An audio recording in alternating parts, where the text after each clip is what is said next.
আজ আমরা আলোচনা করব কোয়ান্টাম তত্ত্ব নিয়ে।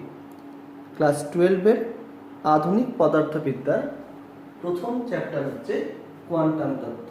তাই যখনই আমরা কোয়ান্টাম তত্ত্ব নিয়ে আলোচনা করব, তাহলে প্রথমে আমাদের জানতে হবে যে এই কোয়ান্টাম তত্ত্ব চ্যাপ্টারটা প্রয়োজনীয়তা কোথায়, বা কোয়ান্টাম তত্ত্ব কেন আমাদেরকে নতুন করে ভাবতে হলো। আমরা আমাদের চারপাশে যে সকল পদার্থকে নিয়ে আলোচনা করি তাদের ভরটা আমরা উপলব্ধি করতে পারি, অর্থাৎ তাদের ভরের মান খুব কম বা খুব বেশি বা মাঝারি মানের হতে পারে। যে ভরগুলো আমরা উপলব্ধি করতে পারি যে এই বস্তুর ভর কতটা হতে পারে। কিন্তু যখন আমরা পারমাণবিক পর্যায়ে চলে যাই, সেক্ষেত্রে দেখা যায় যে কিছু কণা রয়েছে যাদের ভর খুব কম, অর্থাৎ তাদের ভর প্রায় শূন্য। যেমন ধরে নাও, আমরা বলতে পারি ইলেকট্রন, প্রোটন, নিউট্রন, পজিট্রন, এই ধরনের যে কণাগুলো রয়েছে তাদের ভরের মান কিন্তু খুব ক্ষুদ্র, তাদের ভর আমরা উপলব্ধিও করতে পারি না। তাহলে এই সকল পদার্থের আচরণ, পদার্থের বা অন্যান্য যে সব পদার্থের আচরণ আমরা উপলব্ধি করতে পারি, তাদের সঙ্গে কি একই রকম? দেখা যাচ্ছে না, তাদের আচরণ কিছুটা ভিন্ন হয়। তাহলে এই ভিন্ন আচরণযুক্ত কণা যাদের ভর প্রায় শূন্য, তাদের আচরণ সম্পর্কে আমরা যে অধ্যায় বা যে অংশে পড়ি তাকে আমরা বলছি কোয়ান্টাম তত্ত্ব। তাহলে কোয়ান্টাম তত্ত্বের উৎপত্তি যদি আমাকে ব্যাখ্যা করতে হয়, তাহলে আমাকে বুঝতে হবে যে কেন এই যে যাদের পদার্থ বা যে সকল পদার্থের ভর প্রায় শূন্য, তাদের কি আচরণ ব্যাখ্যা করতে গিয়ে আমাদের সনাতন পদার্থবিদ্যা, যাকে আমরা বলি ক্লাসিক্যাল ফিজিক্স, ব্যর্থ হয়েছিল। আগে সেটা আমাদের জানতে হবে। তারপরে আমরা দেখব যে কোয়ান্টাম তত্ত্বের মূল বৈশিষ্ট্যগুলো কি কি, এবং সেই বৈশিষ্ট্যগুলির সাহায্যে কিভাবে আমরা সেই ক্ষুদ্রাতি ক্ষুদ্র কণার আচরণগুলোকে স্পষ্টভাবে ব্যাখ্যা করতে পারছি, বা তাদের যুক্তিগ্রাহ্য কোনো ব্যাখ্যা আমরা তুলে ধরতে পারছি। তাহলে এবার আমরা কোয়ান্টাম তত্ত্বের উৎপত্তি সংক্রান্ত আলোচনায় যাব, যেখানটায় এই আলোচনাটা আমরা করব আলোক তড়িৎ ক্রিয়ার সাহায্যে। অর্থাৎ একটা ফেনোমেনা বা একটা ঘটনা যাকে আমরা বলছি আলোক তড়িৎ ক্রিয়া, সেই আলোক তড়িৎ ক্রিয়া কাকে বলে, আলোক তড়িৎ ক্রিয়া কোথায় ঘটে বা কেন ঘটে, এবং তার বিভিন্ন বৈশিষ্ট্যগুলো নিয়ে আলোচনা করব। কিভাবে সেই বৈশিষ্ট্যগুলো ব্যাখ্যা করতে গিয়ে আমাদের সনাতন পদার্থবিদ্যার তরঙ্গ ধর্ম ব্যর্থ হয়েছিল, আগে সেটা নিয়ে আলোচনা করব, এবং তারপরে কিভাবে কোয়ান্টাম তত্ত্ব সেই ব্যর্থতাগুলি ঢেকে দিয়েছে আমরা সেটাও আলোচনা করব। তাহলে আমরা প্রথমে এখন আলোচনা করছি কোয়ান্টাম তত্ত্ব এর উৎপত্তি। এখন কোয়ান্টাম তত্ত্ব যদি বলি, তাহলে আমাকে প্রথমে দুটো জিনিস জানতে হবে, যে কোয়ান্টাইজড রাশি কাকে বলে, বা কোয়ান্টাইজড রাশি আমরা বলতে কি বুঝি। দেখো, আমরা যদি দেখি যে কোন একটা বৃহৎ রাশি কোন ক্ষুদ্র রাশির সরল গুণিতক, তবে আমরা প্রতিটি যে বৃহৎ রাশি আছে তাদেরকে বলবো কোয়ান্টাইজড রাশি, ইংরেজিতে কোয়ান্টাইজড কোয়ান্টিটি। এই কোয়ান্টাইজড কোয়ান্টিটি বা বৃহৎ রাশি হচ্ছে অবশ্যই integral multiple of any small quantity, কোনো ক্ষুদ্র রাশির সরল গুণিতক। তাহলে এই ক্ষুদ্র রাশি যে আছে সেই ক্ষুদ্র রাশিকে আমরা বলছি কোয়ান্টা। তাহলে এই কোয়ান্টাম তত্ত্বের নীতির কিছু উদাহরণ আমরা দেখি। যদি ধরে নাও আমরা আধান সংক্রান্ত একটা আলোচনা করি, আমরা আধানের ক্ষেত্রে আধানের রাশিকে আমরা পেয়েছিলাম Q = NE, অর্থাৎ কোন পদার্থে যে পরিমাণ আধান রয়েছে সেই আধানটাকে যদি আমি Q দিয়ে প্রকাশ করি, সেই আধানটা Q = NE, অর্থাৎ ইলেকট্রনের আধানের যে মান তার সরল গুণিতক হচ্ছে কোনো বস্তুতে থাকা আধানের মোট পরিমাণ। তাহলে এখানটায় এই যে Q অর্থাৎ মোট আধান, সেটা হচ্ছে কোয়ান্টাইজড কোয়ান্টিটি। এখানে n টা হচ্ছে সেই ইন্টিগ্রাল মাল্টিপল বা পূর্ণ সংখ্যা, এবং e হচ্ছে এক্ষেত্রে কোয়ান্টা হিসেবে আমরা ভাবতেই পারি। তাহলে কোনো বৃহৎ রাশি, কোনো ক্ষুদ্র রাশির সরলগুণিতক, এই কনসেপ্ট থেকে আমরা আসছি কোয়ান্টাম তত্ত্বে। কোয়ান্টাম তত্ত্বে আমরা মূলত ক্ষুদ্র রাশিগুলোকে নিয়ে আলোচনা করি। সে ধরনের একটি ক্ষুদ্র রাশি হচ্ছে ইলেকট্রন। তাহলে যদি আমরা ইলেকট্রনের ধর্ম নিয়ে আলোচনা করি, তাহলে ইলেকট্রনের ক্ষেত্রে আমরা জানি ইলেকট্রনের ভর হচ্ছে 9.1 × 10⁻³ কেজি, এবং এই ভরকে আমরা বলি তার বিরাম ভর, অর্থাৎ কণা যখন বা ইলেকট্রন যখন স্থির অবস্থায় রয়েছে তখন তার ভর হচ্ছে 9.1 × 10⁻³ কেজি, এবং যখন ইলেকট্রন গতিশীল হয়ে যায় তখন কিন্তু তার ভরের পরিবর্তন দেখা যায়। আর কি বলছে, ইলেকট্রনের ভরের এটা তো এসআই এককে মান, সিজিএস হচ্ছে 9.1 × 10⁻28 গ্রাম। ইলেকট্রনের আধান হচ্ছে 1.6 × 10⁻19 কুলম্ব বা 4.8 × 10⁻10 ইএসি। তাহলে আমরা ইলেকট্রনের ধর্ম নিয়ে আলোচনা করলাম। এবার আমরা আরেকটা রাশি নিয়ে আলোচনা করব, যে ইলেকট্রনের শক্তি। আমরা এখন ইলেকট্রনের শক্তি নিয়ে আলোচনা করব, বা ইলেকট্রনের শক্তির একক। আমরা সাধারণত জানি শক্তির একক বলতে আমরা বুঝি জুল বা আর্ক। তাহলে এখন জুল বা আর্ক একক কি হচ্ছে ইলেকট্রনের শক্তির মানকে প্রকাশ করার জন্য ব্যবহার করা যেতে পারে, কিন্তু দেখা যায় যে ইলেকট্রন খুব যদি হচ্ছে গতিশীল হয় বা ইলেকট্রন যদি খুব শক্তিশালী হয়ে যায়, তবু ইলেকট্রনের শক্তির মান খুব বেশি হয় না, এবং জুল বা আর্ক এককে তাকে প্রকাশ করে তার মান খুব ক্ষুদ্র হয়। তাহলে ইলেকট্রনের শক্তিটা যদি আমাকে উপলব্ধি করতে হয়, তাহলে আমাকে একটা সহজবোধ্য কোনো এককে পরিণত করতে হবে বা প্রকাশ করতে হবে। সেই জন্য আমরা ব্যবহার করি ইভি একক। তাহলে ইভি একক বলতে কি বোঝায়, যে ইলেকট্রনের শক্তি আমরা ইলেকট্রন ভোল্টের নতুন একটা এককে প্রকাশ করব। তাহলে ইলেকট্রন ভোল্ট কাকে বলে, বলছে যে কোনো একটা ইলেকট্রন, একটি ইলেকট্রন 1 ভোল্ট বিভব প্রভেদে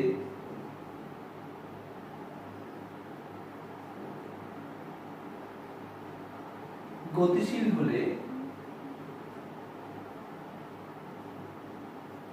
ইলেকট্রনের শক্তি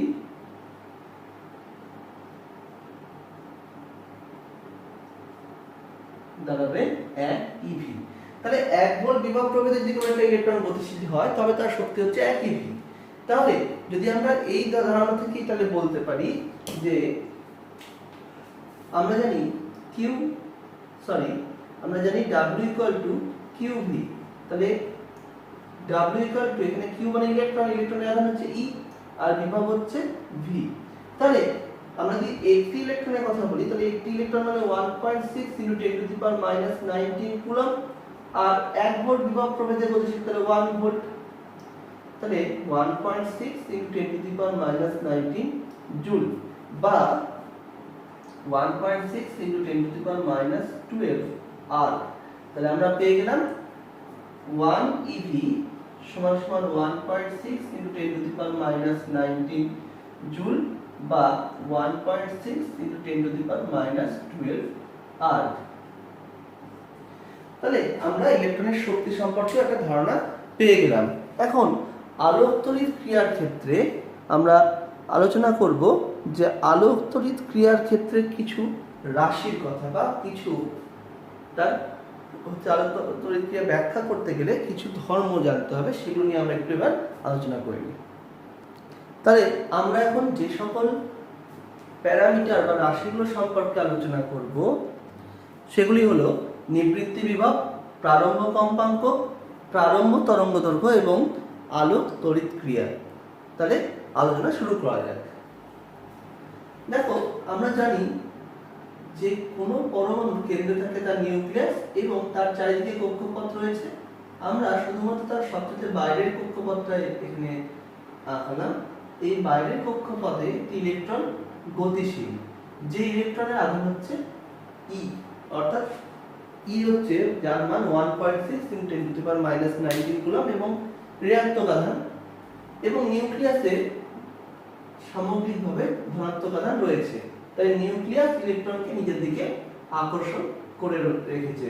ফলে ইলেকট্রন একটা নিজস্ব এই কক্ষপথে থাকার ক্ষেত্রে ইলেকট্রনের নিজস্ব একটা শক্তি আছে, এবং ইলেকট্রনকে নির্গত করতে গেলে অর্থাৎ কক্ষপথ থেকে বিচ্যুত করে বাইরে মুক্ত করতে গেলে একটি শক্তির প্রয়োজন হয়। আমি যদি বলি এক্ষেত্রে W0 অর্থাৎ ইলেকট্রনকে তার সবচেয়ে বাইরের কক্ষপথ, যাকে আমরা বলি জটিল কক্ষপথ, সেখান থেকে মুক্ত করতে গেলে আমাকে যদি W0 পরিমাণ শক্তি দিতে হয়, তাহলে এক্ষেত্রে W0 কে আমরা বলবো কার্য অপেক্ষক।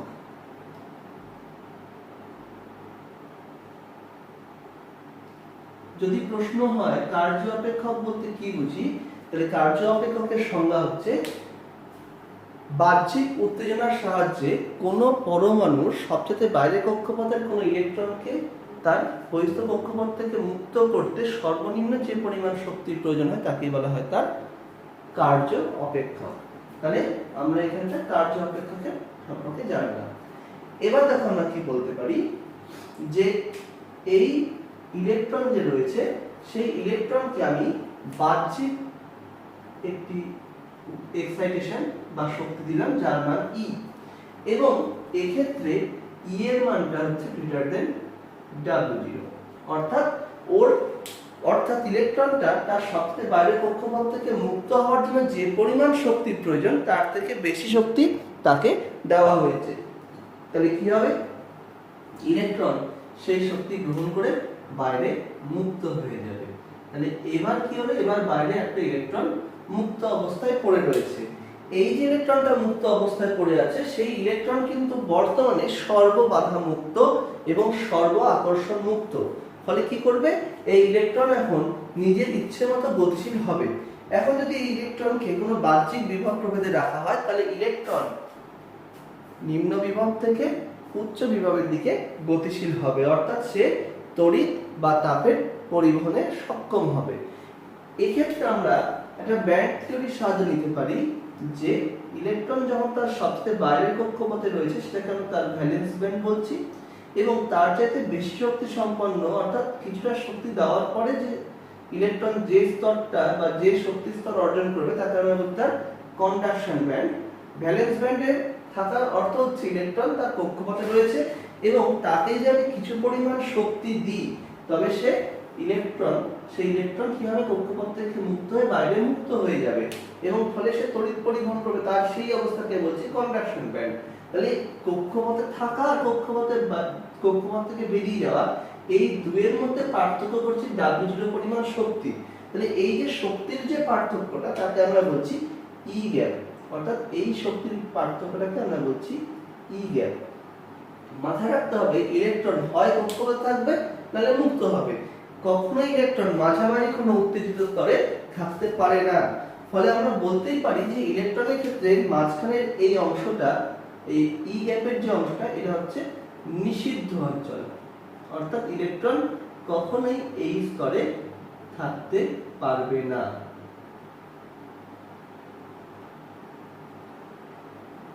এখন তাহলে আমরা দেখতে পেলাম যে ইলেকট্রন যখন ভ্যালেন্স ব্যান্ডে রয়েছে তখন তাকে যে শক্তি দেওয়া যায় তখন সেই শক্তি নিয়ে ইলেকট্রন কি করবে, ইলেকট্রন বাইরে মুক্ত হয়ে তড়িৎ পরিবহন করবে, কিন্তু ইলেকট্রন কখনোই কিন্তু তার মাঝামাঝি অঞ্চলে থাকতে পারবে না। তাহলে আমরা এখন কার্য অপেক্ষক সম্পর্কে জানলাম যে কার্য অপেক্ষক হচ্ছে সেই পরিমাণ শক্তি যে পরিমাণ শক্তি দিলে কোনো ইলেকট্রন তার সবচেয়ে বাইরের কক্ষপথ থেকে বাইরে মুক্ত হয়ে তড়িৎ পরিবহন করতে সক্ষম হবে। এখন আমরা আলোচনা করব নিবৃত্তি বিভব নিয়ে। তাই নিবৃত্তি বিভব নিয়ে আলোচনার ক্ষেত্রে আমাদের একটি প্রচলিত বর্তনী ব্যবস্থা দরকার, যে বর্তনী ব্যবস্থার সাহায্যে আমরা নিবৃত্তি বিভবকে খুব ভালোভাবে বুঝতে পারবো। তাহলে সেই ব্যবস্থা নিয়ে এবার আমরা একটু আলোচনা করে নিই। দেখো আমরা একটা বর্তনী নিয়েছি যেখানে ডান দিক এবং বাঁ দিকে দুটো প্লেট রয়েছে। তার মধ্যে বাঁ দিকের প্লেটে দেখো একটি স্তর আছে, যে স্তরটা হচ্ছে মূলত ক্ষারীয় ধাতুর প্রলেপ, অর্থাৎ এই যে এখানকার স্তরটা এটা হচ্ছে ক্ষারীয় ধাতুর প্রলেপ। আমরা এখানে ক্ষারীয় ধাতু ব্যবহার করেছি কারণ ক্ষারীয় ধাতুর যোজ্যতা 1, অর্থাৎ ক্ষারীয় ধাতুর সবচাইতে বাইরের কক্ষপথে একটি মাত্র ইলেকট্রন রয়েছে এবং সেই ইলেকট্রন তার সবচেয়ে বাইরের কক্ষপথ অর্থাৎ যোজ্যতা কক্ষপথ থেকে বাইরে বেরিয়ে যাওয়ার একটা প্রবণতা রয়েছে। তাহলে এক্ষেত্রে ক্ষারীয় ধাতুর সেই সবচাইতে বাইরের কক্ষপথ ইলেকট্রনকে মুক্ত করতে খুব কম পরিমাণ শক্তি আমাকে প্রয়োগ করতে হতো, সেই কারণে আমরা ক্ষারীয় ধাতুর একটা স্তর নিয়েছি। এবার কি হচ্ছে যে সেই স্তরের উপরে বাহ্যিক উত্তেজনা এসে পড়লো, অর্থাৎ বাইরে থেকে এখানটায় শক্তি এসে পড়লো এবং যে শক্তির মান হচ্ছে ই, অর্থাৎ এই যে বাইরের থেকে এই হচ্ছে ক্ষারীয় ধাতুর উপরে যে আলো এসে পড়লো সেই আলো কণা বা আলোকে যাকে আমরা বলি ফোটন, সেই ফোটনের শক্তি হচ্ছে ই এবং এক্ষেত্রে এই শক্তির মান অর্থাৎ ই এর মানটা গ্রেটার দেন W0, অর্থাৎ একটি ইলেকট্রনকে মুক্ত করতে যে পরিমাণ শক্তি প্রয়োজন তার থেকে বেশি শক্তি সম্পন্ন ফোটন এসে সেখানটায় পড়লো। তাহলে এবার কি হবে, এবার এখান থেকে ইলেকট্রন মুক্ত হয়ে গেল, অর্থাৎ এখান থেকে এই শক্তি আসার পরে একটি ফোটন আসার পরে একটি ইলেকট্রন মুক্ত হয়ে গেল যার আধান মাইনাস। এখানটাতে বেশ কয়েকটা ঘটনা ঘটে, সেটা আমরা একটু ভালো করে এবার ব্যাখ্যা করছি।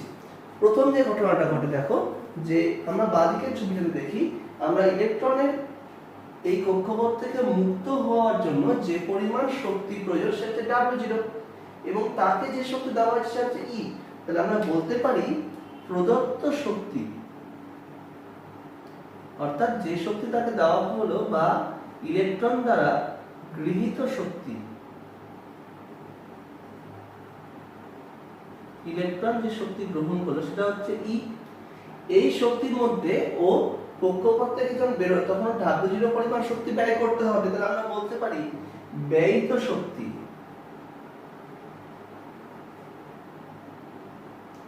W0। তাহলে ওরকে দেওয়া হলো ই পরিমাণ শক্তি ও ব্যয় করে দিল W0 পরিমাণ শক্তি, কিন্তু পুরোটা তো ব্যয় করেনি কারণ ইটা গ্রেটার দেন W0, তার মানে ওর মধ্যে কিছু একটা এখনো অবশিষ্ট আছে। তাহলে এক্ষেত্রে বলতে পারি অবশিষ্ট শক্তি সেটা হচ্ছে ই মাইনাস W0। তাহলে এই অবশিষ্ট শক্তি কি করবে, এবার দেখো যেহেতু ইলেকট্রনটা সর্ববাধা মুক্ত তাহলে এই ইলেকট্রনটা নিজে স্থির থাকবে না, গতিশীল থাকার চেষ্টা করবে। এখন গতিশীল থাকার যত শক্তি দরকার সেই শক্তি কোথা থেকে পাচ্ছে, এই যে অবশিষ্ট শক্তি ই মাইনাস W0 সেই শক্তি দিয়েও গতিশীল থাকতে পারে। তাহলে এটাই হয়ে যাচ্ছে তার গতিশক্তি। এই গতিশক্তি কত হয়ে গেল ই মাইনাস W0, যাকে আমরা বলছি ই কে।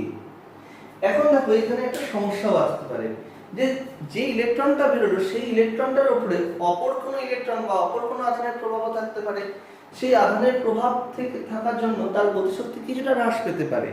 তাহলে আমরা বলতে পারি যে যদি ধরে নাও কোনো একটা ইলেকট্রনকে 10 একক শক্তি দেওয়া হলো এবং তার কক্ষপথ থেকে মুক্ত হওয়ার জন্য 6 একক শক্তির প্রয়োজন, তাহলে আমরা বলতে পারি যে সেই 10 একক শক্তি গ্রহণ করবে, তার মধ্যে 6 একক শক্তিও ব্যবহার করবে কক্ষপথ থেকে বেরিয়ে যাওয়ার জন্য এবং তারপরে ওর কাছে পড়ে থাকবে 4 একক শক্তি। তাহলে সেই 4 একক শক্তিকেও সব থেকে বেশি গতিশক্তি হিসেবে ব্যবহার করতে পারে।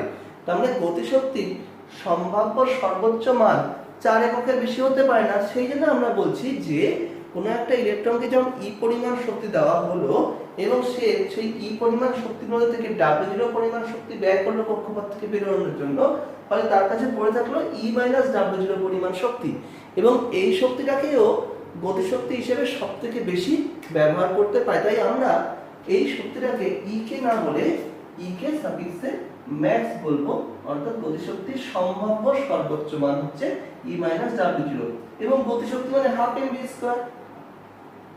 তাহলে গতিশক্তির সর্বোচ্চ হওয়া মানে গতিশক্তি যত ভরের পরিবর্তন হয় না, বেগের পরিবর্তন হয়, তাহলে এই ক্ষেত্রে বেগের মানটাও সর্বোচ্চ হবে, তাই ভি সাফিক্সে ম্যাক্স তার স্কয়ার।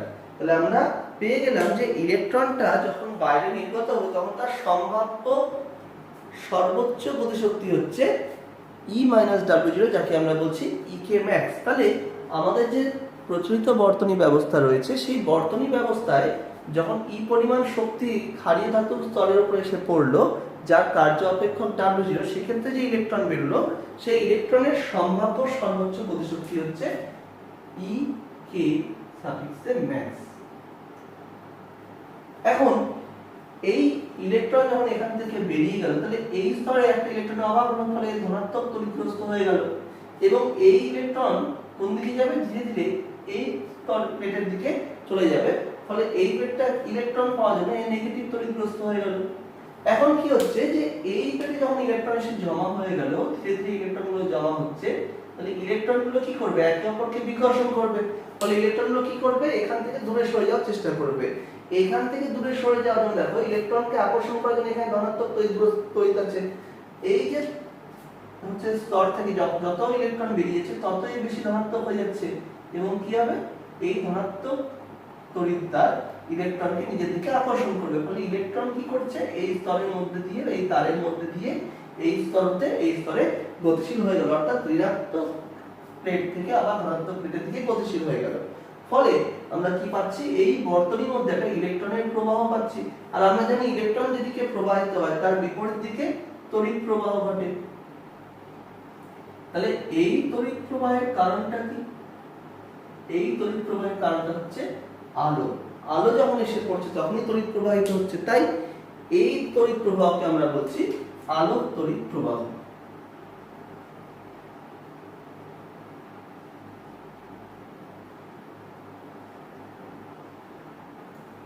তাহলে আমরা পেয়ে গেলাম আলোক তড়িৎ প্রবাহ কাকে বলে। এবার এই আলোক তড়িৎ প্রবাহ কে করছে? যখন এই দুটো তড়িৎদ্বারের মধ্যে একটা ক্ষারীয় ধাতুর প্রলেপের তড়িৎদ্বার ব্যবহার করছে বা প্লেট ব্যবহার করছে, যার উপরে আলো এসে পড়ছে, তখন তারা তড়িৎ প্রবাহের উৎস হিসেবে কাজ করছে। তাহলে এই যে হচ্ছে বর্তনী ব্যবস্থা, তাকে আমরা বলছি আলোক তড়িৎ কোষ, কারণ আলোর সাহায্যে তড়িৎ কোষের মতো আচরণ করছে এবং এটা তড়িৎচালক বল সৃষ্টি করছে, যার ফলে একটা আলোক তড়িৎ প্রবাহ আমরা পাচ্ছি।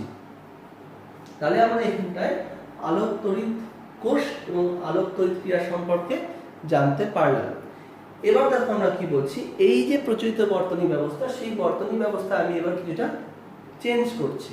আমরা কি করছি এবার আমরা এই যে দুটো হচ্ছে প্লেট নিয়েছি, আমরা তাদের নাম দিয়ে দিচ্ছি। একটা প্লেটের নাম দিচ্ছি এ, অন্য প্লেটের নাম দিচ্ছি বি। এই যে এ এবং বি দুটো প্লেট আছে, সেই এ এবং বি প্লেটে আমরা দেখো কোনো প্রাথমিকভাবে কোনো বিভব প্রভেদ প্রয়োগ করেছিলাম না। আমরা এখন কি করব? এ এবং বি এর মধ্যে আমরা বিভব প্রভেদ প্রয়োগ করে দেখব যে এই বিভব প্রভেদের প্রয়োগের ফলাফলটা কি হচ্ছে। দেখো আমরা আমাদের বাঁদিকে এই বর্তনী ব্যবস্থাকে একটু মডিফাই করেছি, যেখানটা আমরা একটা ব্যাটারি যোগ করেছি। সেই তড়িৎ কোষ কি করছে? যে ডান দিকের প্লেটকে ধনাত্মক এবং বাঁ দিকের প্লেটকে ঋণাত্মক তড়িৎগ্রস্ত করছে। এই ধনাত্মক এবং ঋণাত্মক তড়িৎগ্রস্ত করার ফলে আমরা কি দেখতে পাবো?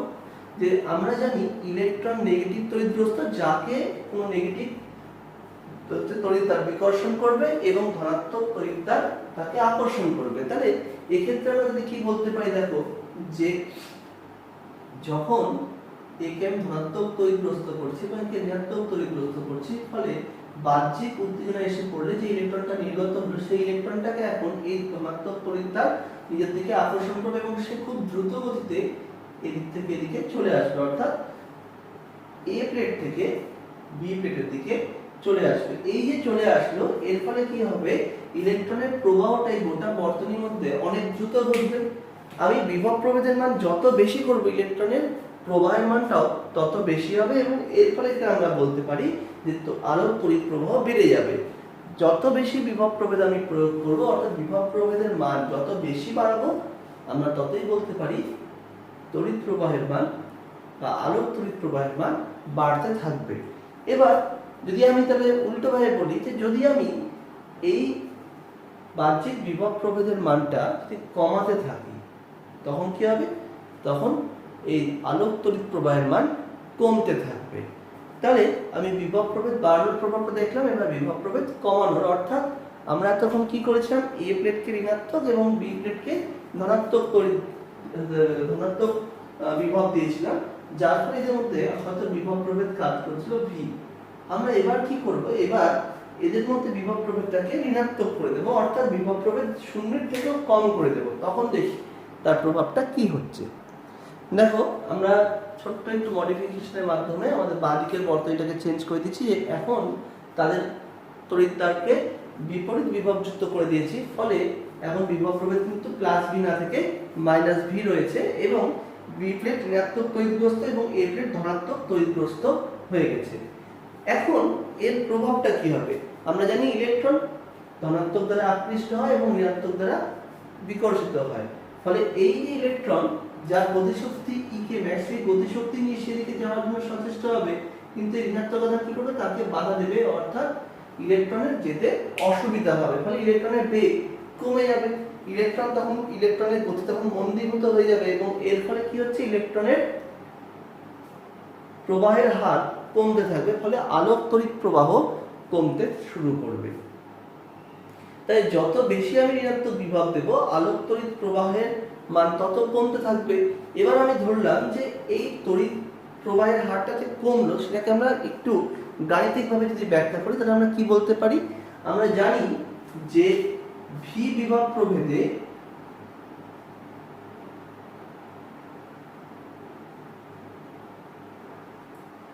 কিউ আধান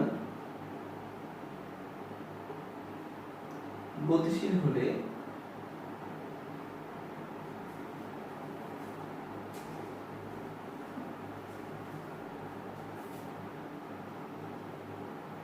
কৃতকার্য কত হয়?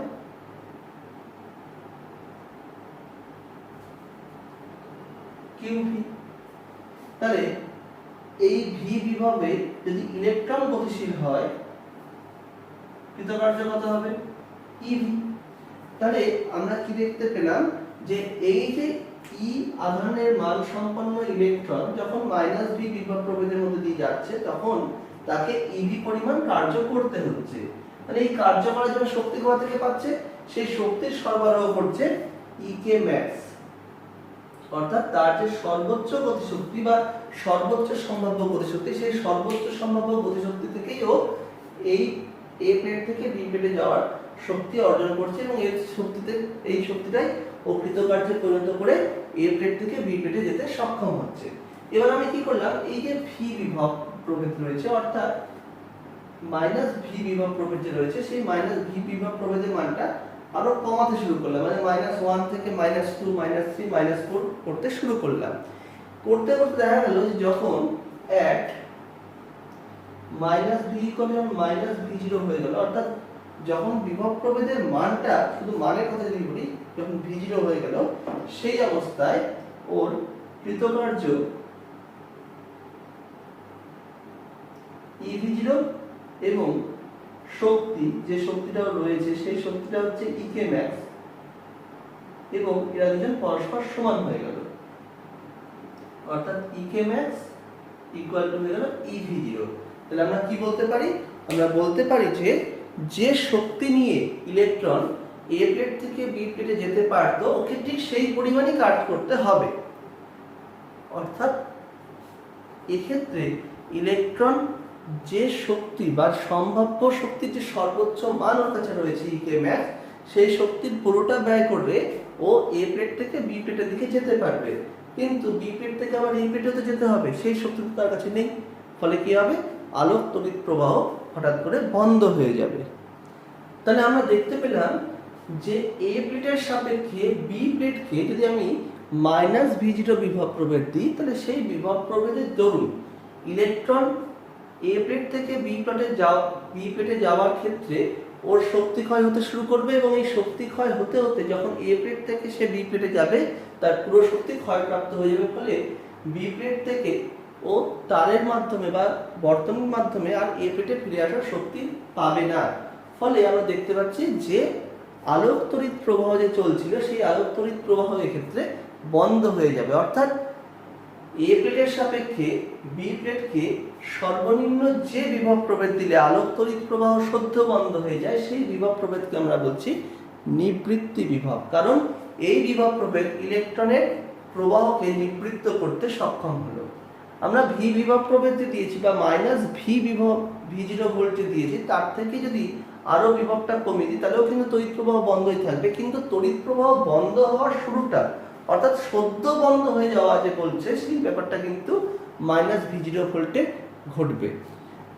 তাহলে এই যে সদ্য বন্ধ হয়ে যাওয়ার যে বিভব প্রভেদে আলোক তড়িৎ প্রবাহ সদ্য বন্ধ হয়ে যাচ্ছে তাকে আমরা বলছি নিবৃত্তি বিভব। আমরা এখানে একটা লেখচিত্র অঙ্কন করেছি, যে লেখচিত্রটাকে আমরা বলতে পারি IV বৈশিষ্ট্য লেখ। এই আলোক তড়িৎ কোষের ক্ষেত্রে সেই IV বৈশিষ্ট্য লেখতে দেখো আমরা কি দেখতে পাচ্ছি, যে যখন V এর মান 0 সেই সময় আলোক তড়িৎ প্রবাহ চলছিল, তাহলে I টা এক্ষেত্রে ≠0 ছিল। এবার যখন আমরা বিভব প্রভেদের মান বাড়ালাম, অর্থাৎ এই ছবিটার পূর্ববর্তী ছবিতে আমরা কি দেখেছি, যত বিভব প্রভেদ বাড়াচ্ছি তত আলোক তড়িৎ প্রবাহ বেড়ে যাচ্ছে, কারণ ইলেকট্রন সেক্ষেত্রে দ্রুত গতিশীল হচ্ছিল, ফলে দেখো তড়িৎ প্রবাহ বাড়ছিল। এবং দেখা যাবে যে বিভব প্রভেদ যদি ক্রমাগত বাড়াতে থাকা যায়, ফলে দেখা যাবে একটা সময় ইলেকট্রনের গতি তার সর্বোচ্চ মানে পৌঁছে যাচ্ছে, এবং সেক্ষেত্রে আর গতিবেগ না বাড়াতে প্রবাহ সম্পৃক্ত হয়ে গেল। অর্থাৎ এই যে প্রবাহের মানটা বিভব প্রভেদ বাড়লেও যে আর বাড়ছে না, তাকে আমরা বলছি সম্পৃক্ত প্রবাহ। অপরপক্ষে আমি এটাও দেখলাম, এখন যেটা দেখতে পেলাম, যে যদি আমি বিভব প্রভেদ 0 থেকে ধীরে ধীরে কমাতে শুরু করি, তাহলে আলোক তড়িৎ প্রবাহের মান কমতে থাকে, কারণ ইলেকট্রনের গতিশীল হওয়াটাকে আমরা বাধা দিতে পারছি। এই যে বেগের মান কমতে থাকে বা আলোক তড়িৎ প্রবাহ কমতে থাকে, সেটা আমরা এই লেখচিত্রের সাহায্যে প্রকাশ করছি, যে যত বিভব প্রভেদের মান ঋণাত্মক দিকে বাড়ানো হচ্ছে, অর্থাৎ -1 -2 করে বাড়ানো হচ্ছে, তত আলোক তড়িৎ প্রবাহের মান কমছে। এবং যখন এই বিভব প্রভেদের মানটা V0 করা হলো, অর্থাৎ ঋণাত্মক দিকে V0 মানে -V0 মান লাভ করলো, ফলে আমরা সেই অবস্থায় বলতে পারি যে সেই অবস্থায় আলোক তড়িৎ প্রবাহ 0 হয়ে গেল। এই বিভব প্রভেদকে আমরা বলছি নিবৃত্তি বিভব। এখন এই নিবৃত্তি বিভবের ক্ষেত্রে আমরা বলতে পারি EK max ওর সর্বোচ্চ যে সম্ভাব্য গতিশক্তি ছিল, যে শক্তি নিয়ে A পেড থেকে B পেডে যেতে পারতো, এখন তার সেই পুরো শক্তিটাই কিন্তু হ্রাস পেয়ে গেছে, কারণ তাকে সেই পরিমাণ শক্তি দিয়ে মোট EV পরিমাণ বা EV0 পরিমাণ কার্য করতে হয়েছে। তাহলে এক্ষেত্রে আমরা এটাকে সমান সমান বলতে পারি 12 mV max তার স্কয়ার। তাহলে এখান থেকে আমি দুটো সমীকরণ পাচ্ছি, Vmax √2 EV0/m এবং পাচ্ছি V0 m Vmax তার স্কয়ার বাই 2e। তাহলে দেখো আমরা এই দুটো রাশিমালা খুব সহজে এখান থেকে পেয়ে যাচ্ছি। এবার আমরা একটু আলোচনা করব প্রারম্ভ কম্পাঙ্ক ও প্রারম্ভ তরঙ্গ দৈর্ঘ্য নিয়ে। আমরা প্ল্যাঙ্কের সূত্র একটু আলোচনা করে নিই। প্ল্যাঙ্কের সূত্র কি বলছে?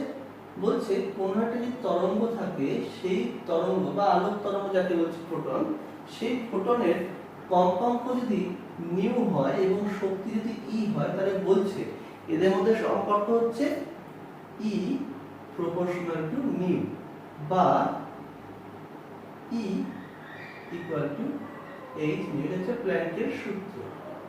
তাহলে এই যে ধ্রুবকটা, এটা হচ্ছে প্ল্যাঙ্কের ধ্রুবক, কারণ প্ল্যাঙ্কের সূত্রের যে ধ্রুবকটা আমাকে ব্যবহার করতে হচ্ছে।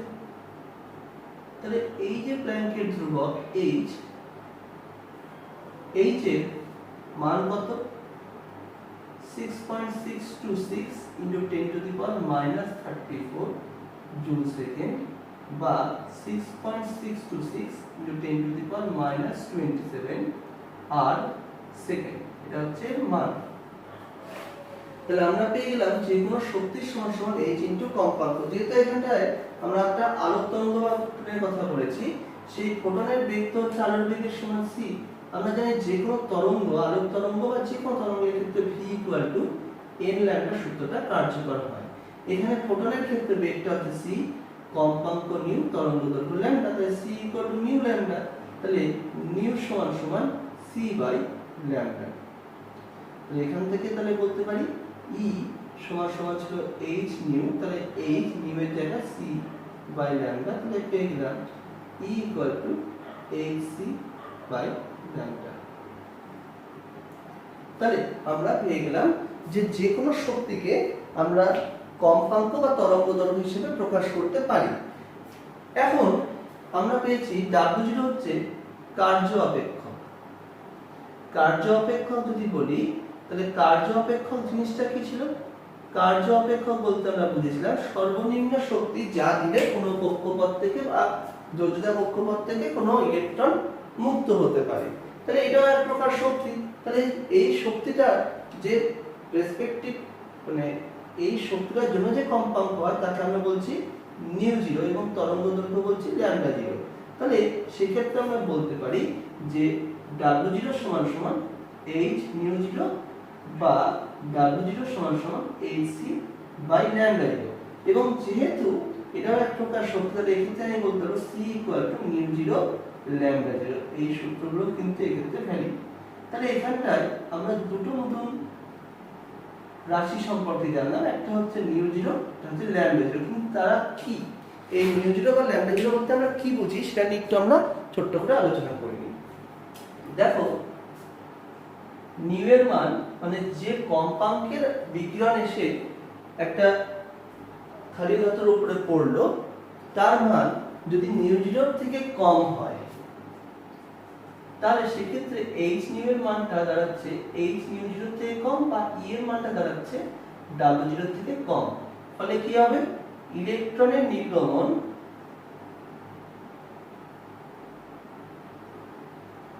ইলেকট্রন নিঃসরণ বা নির্গমন কিন্তু সেক্ষেত্রে হবে না। কেন? তার কারণ কম শক্তি দেওয়া হয়েছে, সর্বনিম্ন যে শক্তি দেওয়া হয়েছে সেটা কিন্তু দেওয়া হয়নি। অর্থাৎ ইলেকট্রন নির্গমনের জন্য সর্বনিম্ন যে পরিমাণ শক্তি প্রয়োজন সেটা ওকে দেওয়া হয়নি। কিন্তু যখনই নিউ এর মানটা নিউ জিরোর সঙ্গে সমান হলো, ফলে এইচ নিউ এর মানটা এইচ নিউ জিরোর সঙ্গে সমান হলো বা ই ইকুয়াল টু দাঁড়ালো ডাব্লিউ জিরো। তাহলে সেক্ষেত্রে ইলেকট্রন নিঃসরণ শুরু হলো। এখন নিউ যদি গ্রেটার দেন নিউ জিরো হতো তাহলে সেক্ষেত্রে এইচ নিউ এর মানটা greater than H nu zero হতো এবং সেক্ষেত্রে অবশ্যম্ভাবীভাবে আমরা বলতে পারতাম যে আলোক তড়িৎ ক্রিয়া অবশ্যই চালু থাকতো বা আলোক তড়িৎ ক্রিয়া হতো। তাহলে এখান থেকে দেখতে পেলাম যে যখন নিউ এর মানটা শূন্য থেকে বাড়তে বাড়তে নিউ জিরোর সমান হলো সেক্ষেত্রে আলোক তড়িৎ ক্রিয়া শুরু হলো। অর্থাৎ আলোক তড়িৎ ক্রিয়ার প্রারম্ভ ঘটলো যখন আপতিত আলোক কম্পাঙ্কটা তার একটা নির্দিষ্ট মান নিউ জিরোর সমান হলো। তাই নিউ জিরোকে আমরা এখানটায় বলছি প্রারম্ভ কম্পাঙ্ক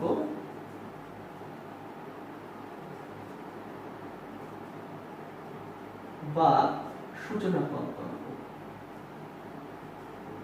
ইংরেজিতে থ্রেশহোল্ড ফ্রিকোয়েন্সি। এবং এই তরঙ্গ দৈর্ঘ্যের কোনো একটা বিকিরণ যদি থাকে তাহলে তার যে এই কম্পাঙ্কের যে বিকিরণ থাকে তার যে তরঙ্গ দৈর্ঘ্য তাকে আমরা বলছি প্রারম্ভ তরঙ্গ দৈর্ঘ্য বা সূচনা তরঙ্গ দৈর্ঘ্য। অর্থাৎ ল্যামডা জিরো হচ্ছে প্রারম্ভ তরঙ্গ দৈর্ঘ্য বা সূচনা তরঙ্গ দৈর্ঘ্য।